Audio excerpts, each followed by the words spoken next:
Hey, how are you guys doing? I'm happy that you're all here today to honor all these superheroes, but there's one superhero in specific that I wanted to special honorable mention to, who is Thor, who's about to come and speak for us. Something very awesome about Thor is the hammer that he wields is the Mjolnir, or the grinder, which is a forge from a dying star. It can summon a lightning storm and is rumored to have destroyed mountains, which is epic. He is born of two gods and he was raised to be a king from birth. So he had big things coming for him from the beginning.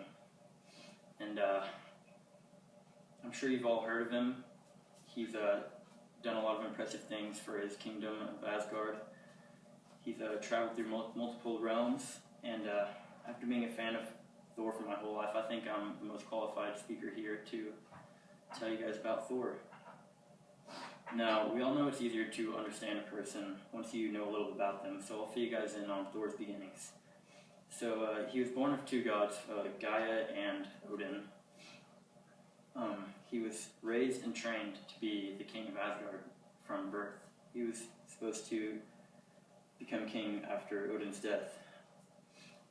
He was raised with his adopted brother, Loki. He's the worst one. He's not a very good brother. They often competed. They were always competing with each other. But Odin always gave favor to Thor. The hammer was made for him when he was a child, but he wasn't able to wear it until he proved himself as a warrior. So he spent the majority of his young adult life training to be the best warrior in Asgard so he could equip this hammer. Now, in order to do that, he had to prove himself and do some pretty crazy things. One of the things that he did was he defeated the ice giants of Jotunheim.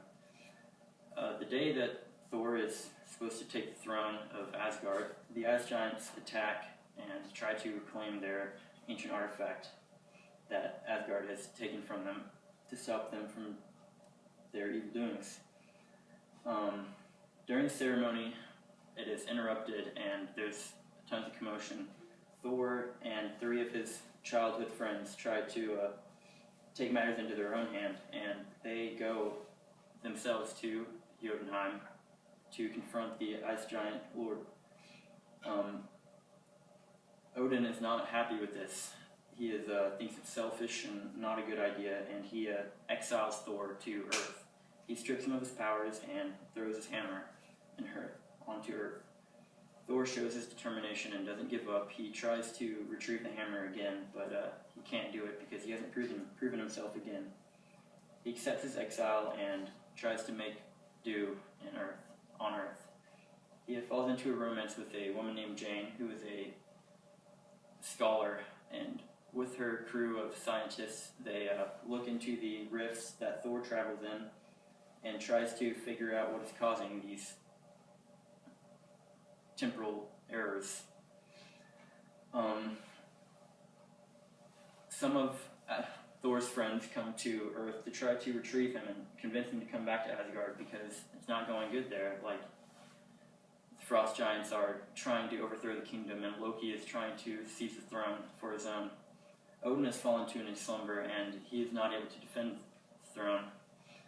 So they convince Thor to come back, and he proves himself on Earth by offering himself as sacrifice against a colossus that was going to destroy Jane and her science lab and her two colleagues.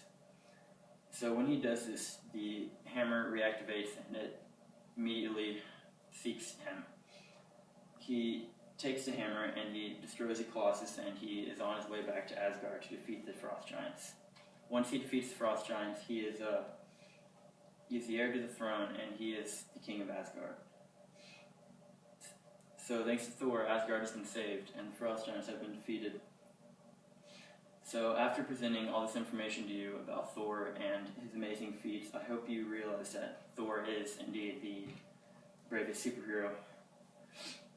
After doing all these things, being raised to be the king, wielding the strongest hammer ever made, and defeating the Frost Giants to save Asgard. Now, being better equipped with information about Thor, I hope you have a better experience when you hear his speech. Now prepare to be struck. Well played, well played.